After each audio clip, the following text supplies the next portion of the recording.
Congressional Democrats are in hot water. Wait until you find out why. Hey guys, welcome to the Shermichael Singleton Show. And I had to talk about this. So last night I was on CNN on the Abby Phillips Show. Sarah Seidner, a colleague of mine, and by my other job over at CNN, I'm one of like three Republicans, me, the Scott Jennings, the Godfather as we call him, and then my dear friend David Urban. And I was on last night and we were talking about Democrats. And Harry Enton, the chief data strategist, a data nerd for CNN, said something about Democrats that was true. And all I could do is chuckle. I mean, you guys got to watch this moment from the show last night. I mean, I had to laugh at how piss poor they're doing right now. Just take a look. Thank you, Hannah. There's a reason why congressional Democrats have like a 20% approval rating, and even amongst their own party has like a 40%, the lowest Quinnipiac has ever measured. And I think last night and sort of what's been going on over the past few months is a gosh darn good illustration of that. Agreed. 20% approval. That's how low they are. And they're talking about Trump's approval rating. I mean, talk about the pot calling the kettle black. I just couldn't help but laugh because we have heard so much from congressional Democrats. Donald Trump doesn't have a mandate. Well, a mandate is a victory. He does have one. He won. Kamala Harris lost. Well, Donald Trump is doing things that no one asked for. That's not true. Donald Trump is doing the exact same things that he promised he was going to do if elected again. And the American people decided to go with Trump over Vice President Kamala Harris. Donald Trump's approval ratings, according to some mainstream news outlets, particularly MSNBC, these are some of the lowest approval ratings we have seen for a president in his first term in modern history. What are congressional Democrats currently standing at? 20%. They have no ground to stand on. And the question is why? Why are they not doing as well as the criticism they're lodging at Trump would have you believe they are doing? They're saying so much about Trump, you would think, oh, they must be doing well. They must be sky high, coasting in the pink Cadillac, to borrow a phrase from the late, great Aretha Franklin. You would think that's what they're doing, but that's not the case. They're not doing well. And they're not doing well because Democrats don't have a leader. They don't. There's not a single person watching this show right now who could tell me who the hell is the leader of the Democratic Party right now. Barack Obama isn't really relevant. No one really listens to him anymore. And I respect the former president. He's a smart guy. But when he spoke down to black men saying, well, you essentially must vote for Kamala Harris because she's black, that came off as being offensive. It backfired, in fact. It's not Hakeem Jeffries. He's a wonderless leader. Doesn't know which direction to go. It's definitely not Chuck Schumer. Chuck Schumer is almost non-existent. And even though Barack Obama ultimately endorsed Kamala Harris, he's not playing a role in advising Schumer or advising Hakeem Jeffries or advising anyone else in the party to say, hey, someone else needs to step up, or this is how we need to coalesce together to figure out who the next crop of leadership will be moving forward. Obama doesn't seem to even have any interest, and it certainly can't be Joe Biden. I mean, we haven't even seen Joe Biden. I mean, it's like Joe Biden left the White House, January 20th, and it's like they put him in a nursing home. It's like we don't know where Joe went. I mean, even at the NFL, we saw First Lady Jill Biden, and I think Hunter Biden may have been with her, but where was Joe? We don't know. And Kamala Harris, we don't know where she's at. We most recently saw her at giving a speech at a Broadway play behind scenes, I think either before or after, and I think it was before, or I think it was after, rather. And, you know, she seemed like she had a little too much to drink, just being honest. We haven't seen her since. They don't have a leader. We know who the leader of the Republican Party is. It's Donald Trump, effectively. But that can't be said for Democrats. They are a party in disarray. They are a party that is disillusioned by their current predicament and standing among the American people. They haven't figured out a plan, real policy positions. Like, what does it mean to be a Democrat today? They can't answer that. We know to be a Republican today, it is to be pro-America, pro-American growth and ingenuity, the prioritization of America first. To be a Republican in the modern era is to prioritize our borders, our national security, and ultimately our interest. It's an infusion of populism and nationalism tied with traditional conservative orthodoxy. That's what it means to be a Republican in the Trump era. You can explain that pretty easily. What does it mean to be a Democrat? To be a liberal? Is it just gender pronouns?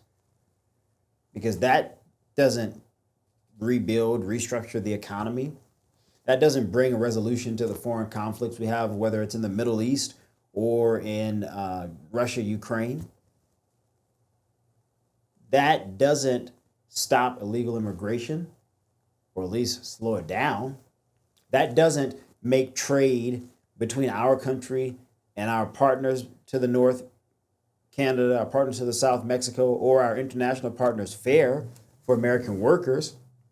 It doesn't incentivize corporations to come back to America because they want to avoid paying the tariff, so they're going to bring manufacturing back here, which is the way it used to be in the 90s before the North Atlantic Free Trade Agreement signed by Bill Clinton, also referred to as NAFTA. So it's not about rebuilding the American middle class that was destroyed as a result of free trade that a lot of Democrats and a lot of Republicans advocated for at the time. So then again, I ask, what does it mean to be a liberal today? Nobody knows. They don't know. They have no idea what their response and answer is to the problems that we face in this country today. They don't know. They have become caricatures of themselves. And look, I don't hate Democrats. If you guys remember, Ronald Reagan and Tip O'Neill, Democratic Speaker of the House, used to have drinks almost every night. And Tip would say Ronnie, and Ronnie would say Tip, let's figure out how we're going to get this country moving forward. And they did, in a collaborative, bipartisan effort, because the spirit of America was far too important to be trivialized, tribalized. Because at the time, Democrats stood for something. Take a look at this clip and you tell me if this suggests that this is a party that stands for something.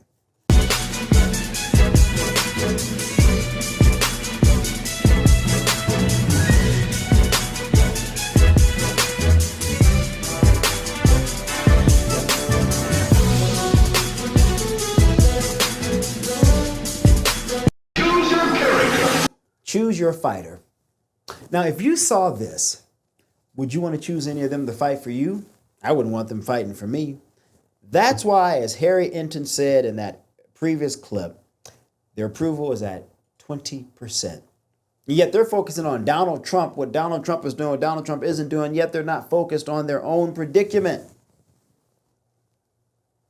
which is that they're in a worse predicament than Trump. So by what mandate do they have to be critical of the president who's 30% higher than them with his approval? 30% higher. We're not talking about 1%, 1 to 5%. We're talking about 30% higher than congressional Democrats. So who cares what they think? No one wants to listen to a feckless party who doesn't have a sound game plan to move forward. Their only game plan is stupid, idiotic things like the video, choose your fighter, or opposing everything that Trump is doing. That's literally it. To just say no, no, no to everything. How long is that going to last? Trump ends up coming out of this a lot better if he stays focused. He really, really does, in my opinion. He needs to focus on the economy. He's suspending tariffs against Mexico for a short period of time. We expect the same to come for Canada. Stock markets will reboom. If you invested in the stocks while they were low, you will have made money. Donald Trump cannot get distracted right now by what Democrats are saying about him or his policies. Because again, he has a 30% approval. Now look, I'm not one of those conservatives, Republicans who hate Democrats, who don't want Democrats to be a part of the conversation. I actually believe it's important to have both parties working for you, for me.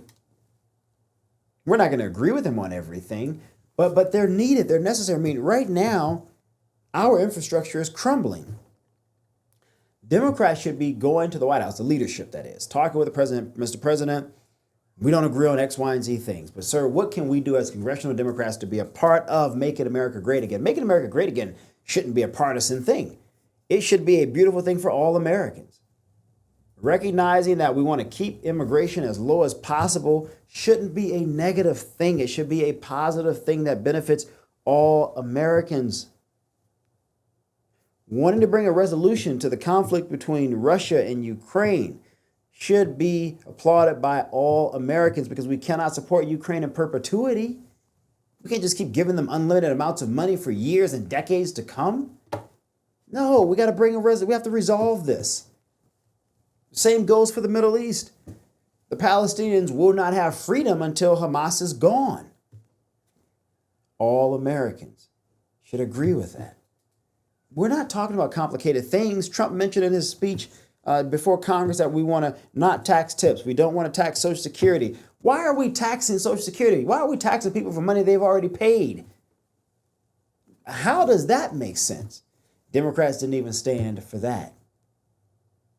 That should be agreed upon by all Americans. That's the problem, guys. They're so interested in being adversarial. They're so interested in being the antagonist to Trump or Republicans that they're missing every opportunity to actually do something good that actually might help their party rebound. They can't see it. They just can't. And they will continue to suffer politically until they do. We have a lot of things in this country right now, ladies and gentlemen, that we have to handle and that we have to tackle. And as the world becomes more technologically advanced, it's going to be so important for our political leaders to be on the same page to chart the next course for this country. Trump calls it the golden era. Well, the golden era needs all political leaders involved and engaged to make sound decisions. But right now we don't have that. So the idea, the notion of iron sharpening iron, throw it out of the window. The idea of contrasting viewpoints coming together to create the best ideas, the cream of the cream will rise to the top, if you will. That's not existent. Why? Because you have a major political party in this country that is only focused on chaos against their political opponents. You do not run a country this way. You cannot lead this way.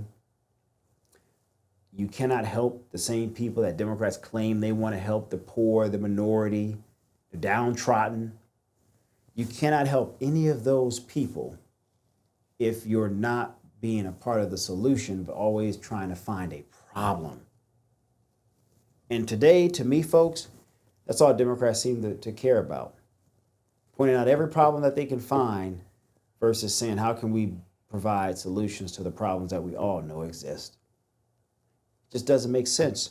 But choose your own character. And you tell me if those are the characters you want fighting for you or you want fighting for this country, because it's going to take all Americans coming together to turn this ship around. I'm sure Michael Singleton. Let me know in the comments below what you think about this episode about Democrats and chaos. Isn't it so much better if we have Democrats like we did in the 80s when Ronald Reagan was president that came together with Republicans to move the country forward? Wouldn't it be great if we had Democrats like Republicans in the 90s when Speaker Gingrich at the time worked with President Bill Clinton, a Democrat, to have Medicare reform and to reform the size of government and to cut unnecessary spending and decrease waste? Wouldn't it be great if that Democratic Party existed today to help move the needle forward for me, for you, for your children, and for your grandchildren? Because if leadership isn't about that, then what the hell else is it all about? I'm sure Michael Singleton. Thanks for watching. I look forward to reading your comments. Take care. We'll see you on the next one.